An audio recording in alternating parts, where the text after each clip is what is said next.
तो आज मैं आपको बताऊंगी एक शहीद मेजर की पत्नी का दर्द। 5 साल पहले वरदान मेरे जीवन में सुबह की पहली किरण की तरह आए। वह मेरे एक सहकर्मी के फौजी कज़न थे। पहले ही मुलाकात में उन्होंने मेरे से कहा, एक दिन तुम मिसेस बिश्नोई बनोगी। मैंने बात हंस के टाल दी, पर वरदान गंभीर थे। उसके बाद जब भी मिलते वह मुझे मिसेस बिश्नोई ही बुलाते। मैं हालांकि ये कहती तुम पागल हो, पर मैं उनकी तरफ खिंची चली जा रही थी। हम प्रतिदिन रात भर फ़ोन पर बातें करते।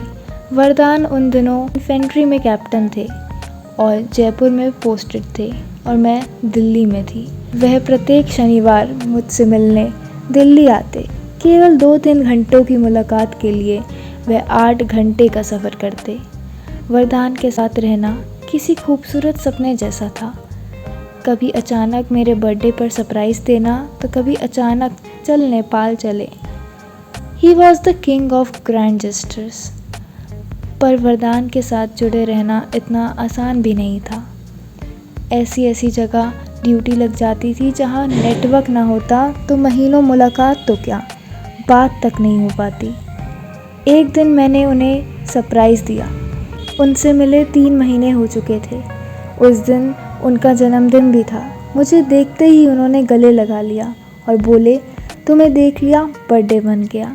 और फिर मेरे बर्थडे वाले दिन सभी दोस्तों व परिवार के सामने घुटनों पर बैठकर उन्होंने मुझे प्रपोज़ किया।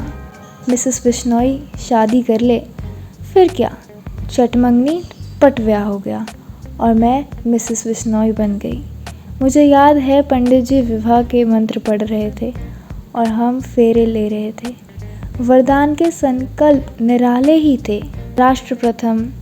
एक समय ऐसा भी आ सकता है जब शायद मैं ना लौटूं या तिरंगे में लिपट कर लौटूं।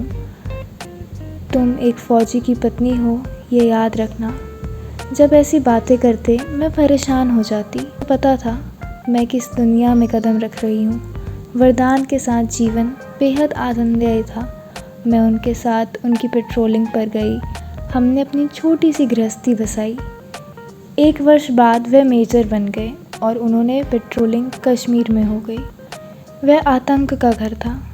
मैं सदा परेशान रहती, न्यूज़ देखने से तो सदा दूर रहती। वरदान मेरा ध्यान रखते, मौका निकाल कर बर्थडे और एनिवर्सरी पर आते। शादी को निसंदेह 5 साल हो चले थे और बर्थडे पर जाते पति को गुड बाय बोलना आसान नहीं होता। एक बार छुट्टी पर आए, जाने लगे तो बोले, let's make a family, I want to be a dad. फिर उसके बाद कभी आए ही नहीं। सिर्फ उनका संदेश आया, सर के सिर में गोली लग गई है। मेरा तो संसार ही उजड़ गया। ये कैसे हो सकता है? आज सुबह ही तो बात हुई थी। मैं भागी श्रीनगर पहुंची।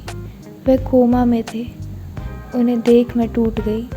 डॉक्टर ने बताया हिज ब्रेन इज़ डेड। मैंने उनसे बात करी। मुझे लगा कि शायद मेरे लिए वो लौट आए। जीवन मृत्यु का ये संघर्ष 8 दिन चला। अंत में मैंने उनको कहा, I love you and I am proud of you वरदान, प्लीज़ रेस्ट नाउ। और वरदान चले गए। उनके अंतिम संस्कार में उनकी पूरी बटालियन शामिल हुई। उनके साहस और शौर्य के लिए उन्हें सेवा मेडल मिला। आज उन्हें गए 4 महीने हो गए हैं। मुझे अब भी नहीं लगता कि वह चले गए हमेशा के लिए। मुझे लगता है एक और पेट्रोलिंग हुई है। मैं उनकी यादों में जीती हूँ, उनके समीप रहने का प्रयास करती हूँ। कभी उनकी घड़ी पहन के तो कभी उनकी वर्दी पहन के सोती हूँ। उससे उनकी सुगंध आती है। मुझे लगता है कि मैं उनसे लिपट कर सोई हूँ। अब मैं उनकी मृत्यु का शोक नहीं करती। मुझे उन पर बहुत फ़क्र है, बहुत गर्व है।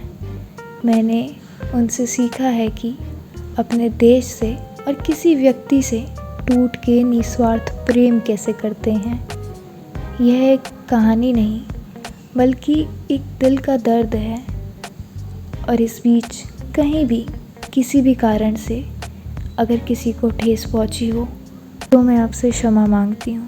दोस्तों, किसी भी सेना में रहने वाले इंसान का जीवन आसान नहीं, और उनसे भी मुश्किल है उनके परिवार का जीवन, जो हमेशा इस डर में रहते हैं कि उनके बच्चे को कभी भी कुछ हो सकता है, उनकी पत्नी का डर कि उसके पति को कभी भी कुछ हो सकता है। लेकिन फिर भी एक माँ अपने बेटे को कुर्बान करने के लिए तैयार है इस भारत माँ के लिए।